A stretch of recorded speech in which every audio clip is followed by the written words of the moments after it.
నమస్కారం. ఈరోజు మనం ఒక అద్భుతమైన, ఎంతో పవిత్రమైన ఇతిహాసాన్ని విశ్లేషించబోతున్నాం. అదే సాక్షాత్తు ఆ శ్రీ మణికంఠుడి దివ్య అవతారం. ఇది కేవలం ఎప్పుడో జరిగిన ఒక పాత కథ మాత్రమే కాదండి. విశ్వంలో ధర్మాన్ని నిలబెట్టడానికి, అహంకారాన్ని అణచివేయడానికి దైవం ఎలా కిందికి దిగివచ్చిందో చెప్పే ఒక అద్భుతమైన ప్రయాణం. అస్సలు మనిషి ఎలా బతకాలో నేర్పే ఒక గొప్ప పాఠమని కూడా చెప్పొచ్చు. మరింకెందుకు ఆలస్యం, ఈ అద్భుతమైన విశ్లేషణలోకి నేరుగా దూకేద్దాం. ఈ కథకి బీజం ఎక్కడ పడిందో తెలుసా? దేవలోకంలో. అక్కడ మహిషి అనే ఒక రాక్షసి ఎవరూ ఊహించని విధంగా అత్యంత భయంకరమైన తపస్సు చేసింది. ఆ తపస్సుకు మెచ్చి బ్రహ్మదేవుడు ప్రత్యక్షమయ్యాడు. ఇంకేముంది, ఏమాత్రం ఆలోచించకుండా ఆమె ఒక వరం అడిగేసింది. అదేంటంటే, నన్ను ఎవ్వరూ జయించలేరు అన్న వరం నాకు కావాలి అని మహా అహంకారంతో అడిగింది. అంటే ఈ సృష్టిలో తనను మించిన శక్తి ఇంకొకటి ఉండకూడదని ఆమె డిమాండ్ అనమాట. కాని బ్రహ్మదేవుడు సృష్టికర్త కదా, ఆయన చాలా తెలివిగా ఆలోచించి ఒక చిన్న షరతు విధించాడు.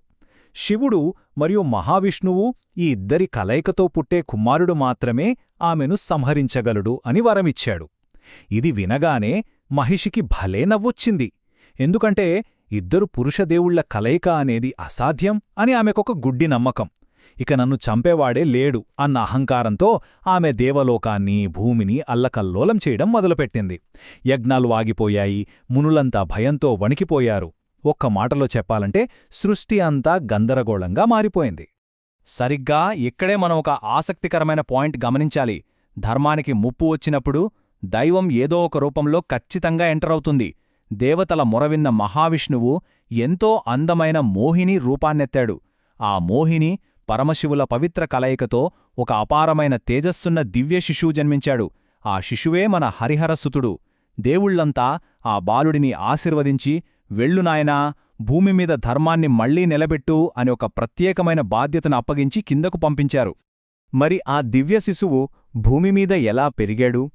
దట్టమైన అడవినుంచి విశాలమైన రాజమహల్ వరకు ఆయన పెంపకం ఎలా సాగిందో ఇప్పుడు చూద్దాం.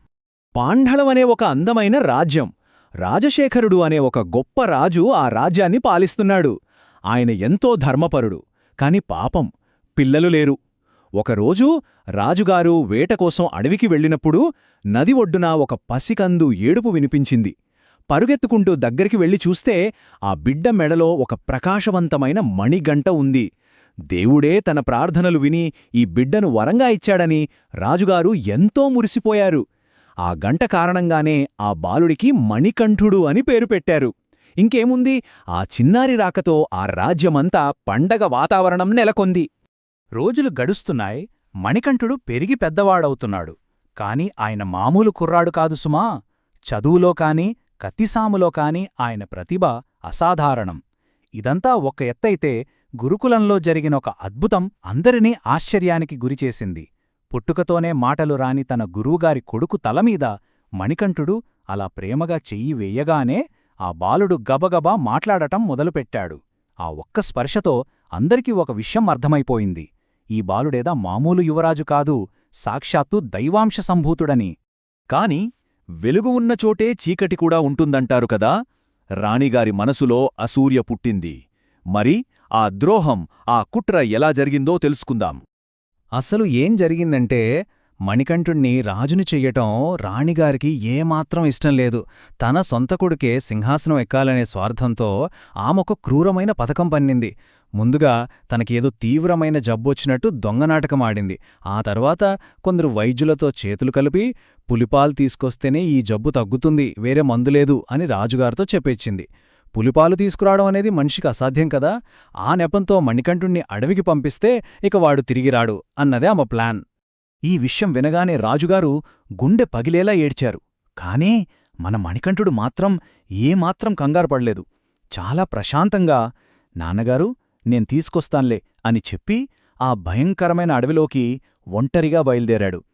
అసలు ఎవరికీ సాధ్యం కాని ఆ పులిపాల కోసం వెళ్తున్న చిన్నారి యువరాజుకు అడవిలో ఎలాంటి ప్రమాదాలు ఎదురుకాబోతున్నాయి?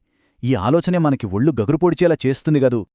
ఆ అడవిలోనే విశ్వాన్ని కాపాడే ఒక గొప్ప యుద్ధం మొదలైంది. మహిషితో ఆ భయంకరమైన పోరాటం ఎలా జరిగిందో ఇప్పుడు విశ్లేషిద్దాం.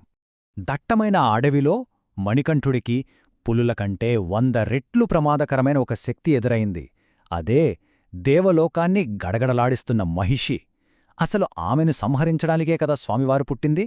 ఇంకేముందే, వాళ్ళిద్దరి మధ్య భూమి ఆకాశాలు దద్రిల్లే స్థాయిలో యుద్ధం జరిగింది.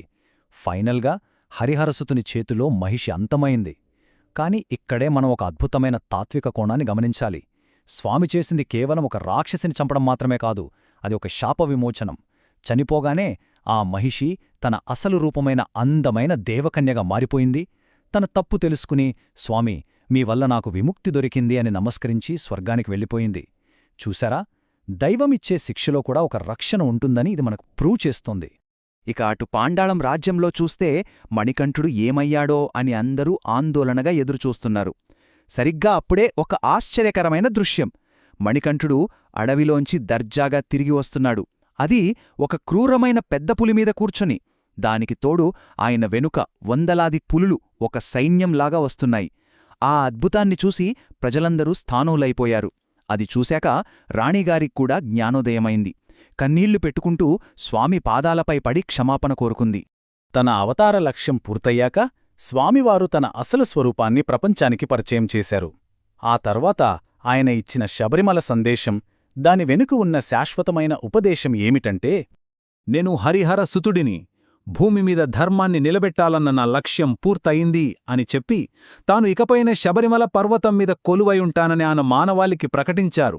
అయితే శబరిమలలో కొలువదీరడానికే ముందు ఆయన మనకు కొన్ని కఠినమైన నియమాలు సెట్ చేశారు. ఎప్పుడు ధర్మాన్ని పాటించడం, మండల దీక్ష ద్వారా ఆధ్యాత్మిక క్రమశిక్షణ అలవరుచుకోవడం, అన్నిటికంటే ముఖ్యంగా భక్తులందరి మధ్య సంపూర్ణ సమానత్వం ఉండటం.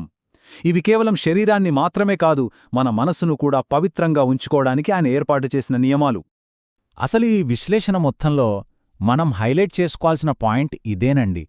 శబరిమల వెళ్లేటప్పుడు అందరూ నల్లబట్టలే వేసుకుంటారు, చెప్పుల్లేకుండానే నడుస్తారు. అక్కడ ఈయన రాజు, ఈయన పేదవాడు లాంటివేమీ ఉండవు. ప్రతి ఒక్కరూ ఆ స్వామి ముందు సమానమే. పక్కవాణ్ణి పిలవాలన్నా కూడా స్వామి అనే పిలుస్తారు. అంటే దేవుని దృష్టిలో మీ హోదా, మీ ఆస్తిపాస్తులతో పనిలేదు, నిశ్చలమైన భక్తి ఉంటే చాలు అని ఈ నియమం మనకు స్పష్టంగా చెబుతోంది. నేటి ఆధునిక సమాజానికి కూడా ఇలాంటి సమానత్వం ఎంత అవసరమో ఒక్కసారి ఆలోచించండి. ఎప్పుడో శతాబ్దాల క్రితం జరిగిన ఒకే ఒక్క దైవిక సంఘటన ఇవాళ కూడా ప్రతి సంవత్సరం లక్షలాది మందిని కుల మతాలకి అతీతంగా ఒక్కటి చేస్తోంది అంటే మాటల. అందరూ ఒకే గొంతుతో స్వామియే శరణమయ్యప్ప అని అరుస్తుంటే ఆ ఫీలింగ్ వర్ణించలేం. అది ఊరికే ఒక నినాదం గాదు, నాలోని అహంకారాన్ని పక్కన పెట్టి నీ పాదాల దగ్గర శరణు కోరుతున్నాను అన్న ఒక సంపూర్ణ శరణాగతి. అహంకారంతో మొదలైన ఈ స్టోరీ శరణాగతితో ముగుస్తుంది. మరి ఆ నామం తలుచుకోగానే మన మనసులో ఎంతో ప్రశాంతత వస్తుంది కదూ. ఈ అద్భుతమైన కథలోని దైవిక తత్వాన్ని, ఆ సమానత్వాన్ని ఒక్కసారి మననం చేసుకుంటూ ఈరోజుకి మన విశ్లేషణను ముగిద్దాం. మీకేమనిపించింది? దైవత్వం అంటే కేవలం అద్భుతాలు చేయడమా, లేక మనుషులందర్నీ ఒక్కటిగా చేయడమా? ఆలోచించండి. మళ్ళీ మరొక ఆసక్తికరమైన అంశంతో కలుద్దాం. అంతవరకు సెలవు.